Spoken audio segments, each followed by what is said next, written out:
Picture this: a world where the biggest powers traded resources across continents. Where empires built extravagant palaces, wrote diplomatic letters on clay tablets, and based their economies on international alliances and trade networks that worked almost like a Bronze Age version of the internet.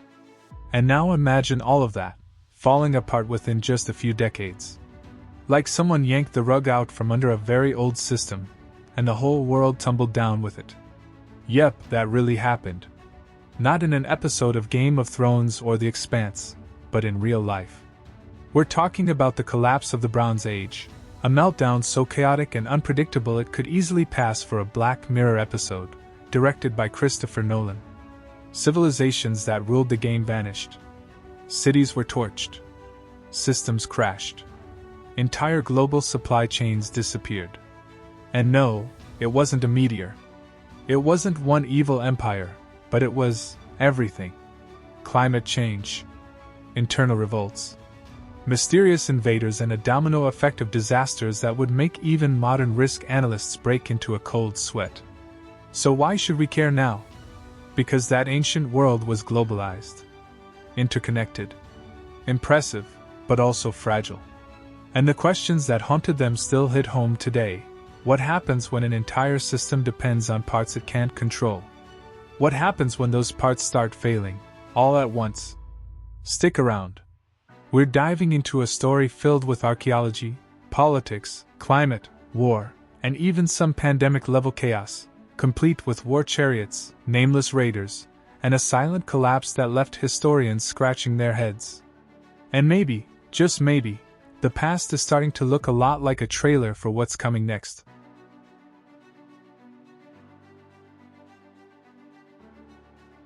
Before Wi-Fi and fiber optics, and Amazon Prime deliveries from halfway across the world, there was bronze. And bronze didn't just fall from the sky, it was a team effort. You needed copper, sure, but without tin? Good luck making anything harder than a butter knife. The problem? Tin was rare. So rare that getting your hands on it meant building a complex, international supply chain that stretched from the mountains of Anatolia to the deserts of Central Asia and the mines of Cornwall. No tin, no bronze. No bronze, no tools. No weapons. No empire. This wasn't just trade. It was the lifeblood of entire civilizations. Egypt, the Hittites, the Mycenaeans, the Minoans, Babylon, all of them plugged into this ancient global network. They weren't just neighbors. They were business partners, resource sharers, and codependents. It's no exaggeration to say that the Bronze Age world was the first version of globalization. Think The Expanse, those trade routes between planets? Now picture that, but with merchant ships hauling tin across the Mediterranean instead of ice haulers cruising through space. Each region had its specialty. One produced grain, another supplied timber, someone else had the precious metals.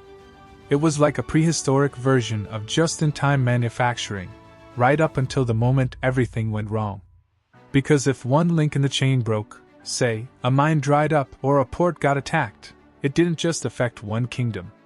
It rippled. Like a global chip shortage today stalling your new iPhone, except in the Bronze Age, the chip was the weapon you needed to defend your kingdom. The world back then was more connected than we usually imagine. And just like today, connection meant vulnerability. All it took was one weak point, and the whole network started to unravel. And everything was working just fine, until some folks showed up who weren't exactly on the friends list of this Bronze Age economy.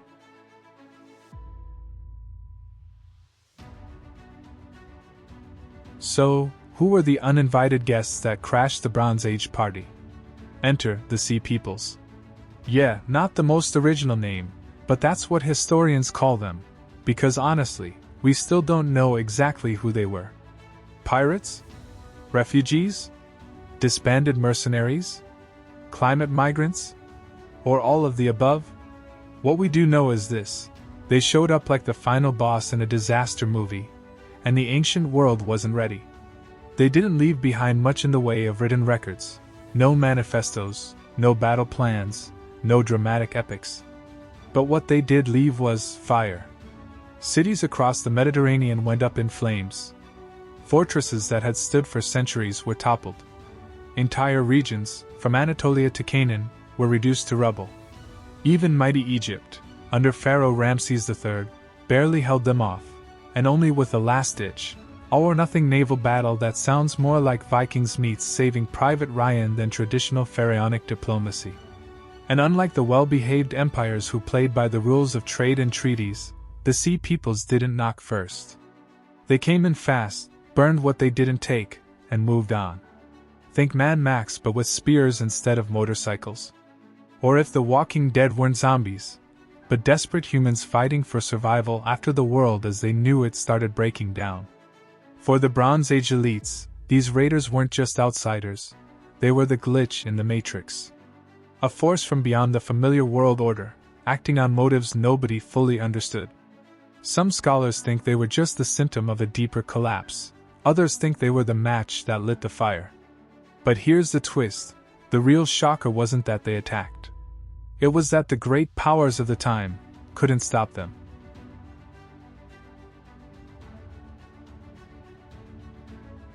For centuries, the ultimate flex in Bronze Age warfare was the chariot.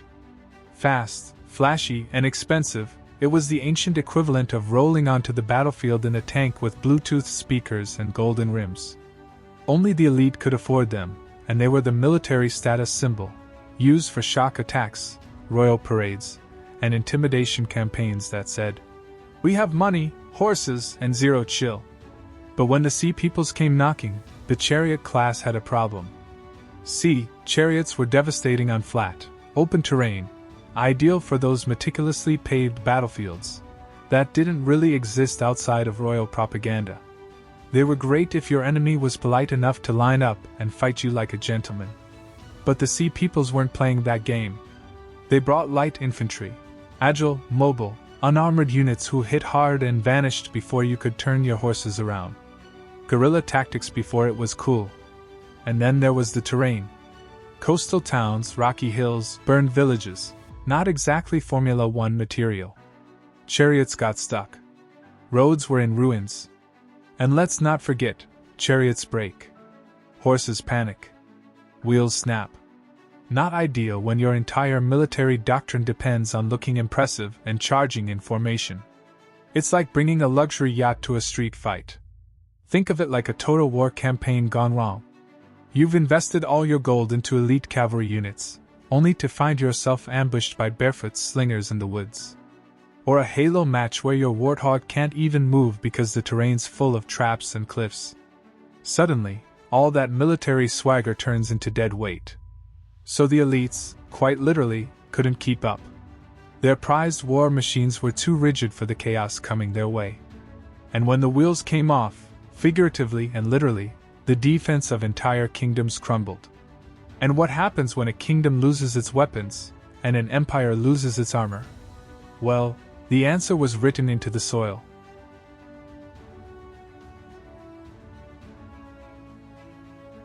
While cities were burning and chariots were falling apart, something even more terrifying was happening, slowly, silently, beneath everyone's feet.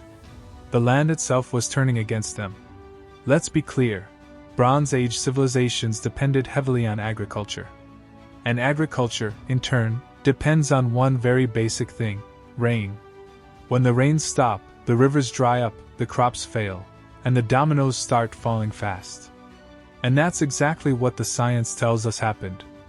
Thanks to some CSI-level archaeological sleuthing, think fossilized pollen, dried-up reservoirs, and sediment cores pulled from ancient lakes, we now know that this period saw some brutal climate shifts.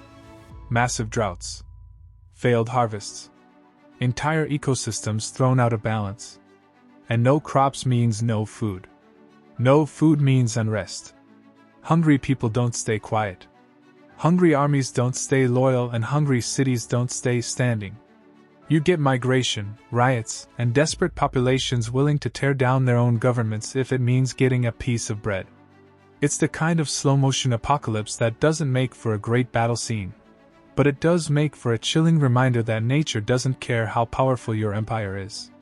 You can be pharaoh, king, or high priest, it doesn't matter if the grain silos are empty. It's a vibe straight out of The Road or The Last of Us. Societies collapsing not in one great bang, but in a long, dry whimper. The climate didn't just change the weather. It changed the rules of the game. And no one had the manual for this level of instability. And when the people looked around for someone to blame, they didn't point fingers at the sky. They turned to someone much closer, someone wearing a crown. Hey, Discovers, real quick before we dive back in, I've got a small favor to ask. If you're the kind of person who loves a good story, the real ones, with epic battles, wild mysteries, unforgettable characters, and lessons that still echo today, then this channel is for you. Hit that subscribe button and join us as we explore history in a way that's curious, smart, and surprisingly fun. Because understanding the past has never been this interesting.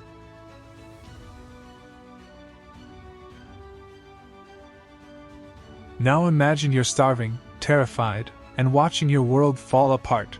What do? If you're living in the late Bronze Age, and your king is holed up in a palace with stockpiled food and golden goblets, you don't write a strongly worded complaint. You grab a torch. Archaeologists started noticing something strange. Many palaces weren't destroyed by invaders from the outside, but from within. No siege weapons. No breach walls. Just fire damage that starts on the inside.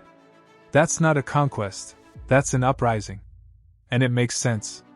The power structures of the Bronze Age were top-heavy, centralized, elite-run, and utterly dependent on loyalty from the bottom up.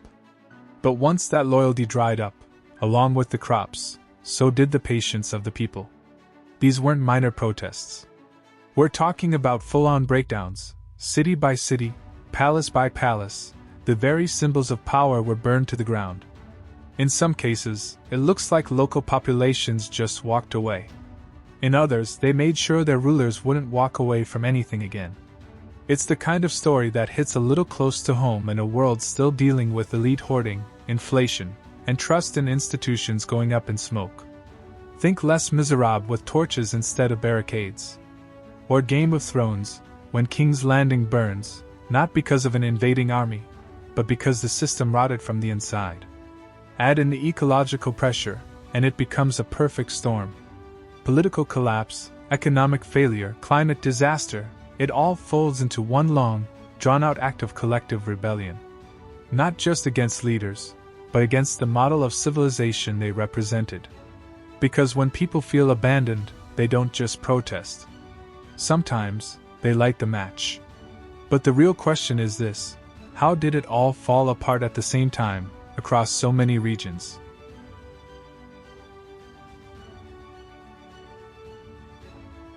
By now, it's tempting to pick a favorite villain. Was it the climate?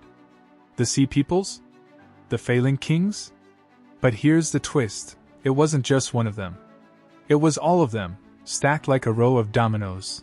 And someone tipped the first one. What we're looking at isn't just a collapse. It's what scholars now call a system collapse. That's when a civilization isn't taken down by one event, but by a chain reaction. A crisis cascade. One thing breaks, and suddenly everything breaks. Let's break it down, 21st century style. Imagine you're managing a global tech company. Your supply chain gets disrupted, tin doesn't arrive. That messes with your product, the bronze. Your military can't be equipped properly, no defense. A drought hits. Crops fail. Your workers revolt and hackers, like the Sea Peoples, crash your system from the outside. Meanwhile, your leadership team is more concerned with status symbols than survival. Sound familiar? It's the historical equivalent of what we saw in Chernobyl, a system that looks solid until every part fails at the exact worst moment. Or like Black Mirror, where a tiny glitch in a complex structure exposes how fragile everything really is. Or better yet, the social dilemma, where a system built to connect ends up tearing itself apart from the inside. In the Bronze Age, each civilization relied on the others. They traded. They sent diplomats. They exchanged letters, on clay tablets, yes, but still, and they thought the system was strong because it had worked for centuries. But like any complex network, it was only as strong as its weakest link. And when the links began to snap, trade, weather, crops, politics, There was no backup plan, no firewall, no failsafe. And so, one by one, civilizations went dark. Which begs the question, if this all sounds eerily familiar, how far are we from tipping the first domino?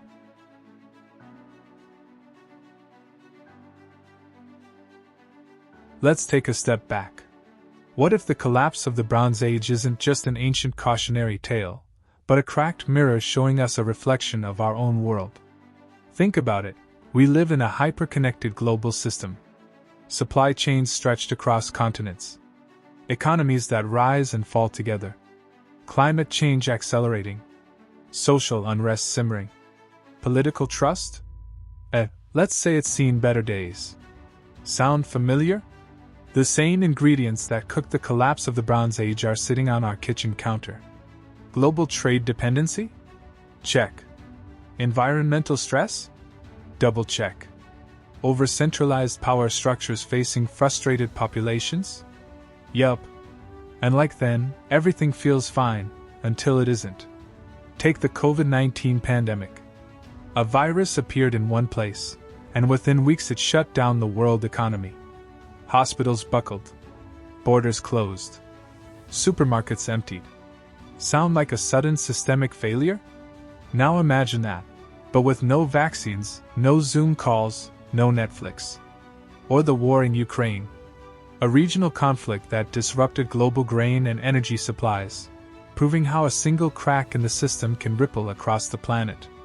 Not unlike when tin or grain stopped moving in the Bronze Age, except now we've got tweets and oil futures.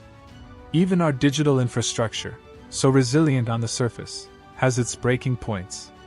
One cyber attack, one power grid failure, one financial panic, and we'd all be feeling a little too Bronze Age for comfort. This isn't to say we're doomed, but it is to say, civilizations collapse not just because they're weak, but because they're rigid. The Bronze Age couldn't bend, so it broke. The question for us is, can we bend before we snap? Because history doesn't repeat itself. But sometimes, it rhymes.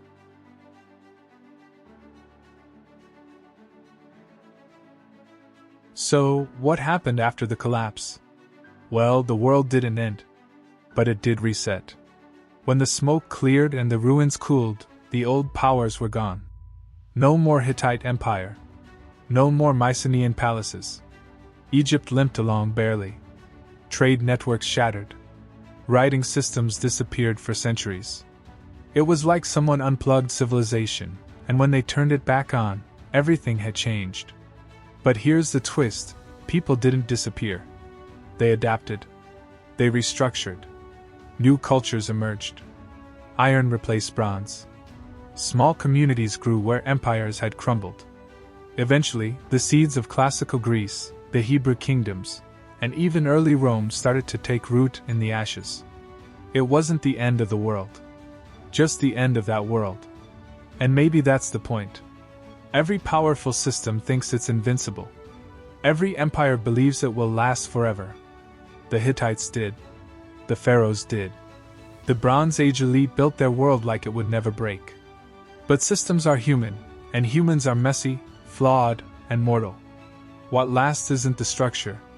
What lasts is the ability to rebuild. So as we look around today, at our global systems, our fragile alliances, our overclocked supply chains and climate anxieties, it's worth remembering, collapse isn't always a bang. Sometimes, it's a long unraveling that looks a lot like business as usual. Until suddenly it's not. But also remember this, what comes after isn't always worse. Just different. The Bronze Age collapse wasn't just a tragedy. It was a transformation. A painful, fiery reboot. And what rose from the ruins shaped the world for millennia. Because every great era believes it will last forever, until it doesn't.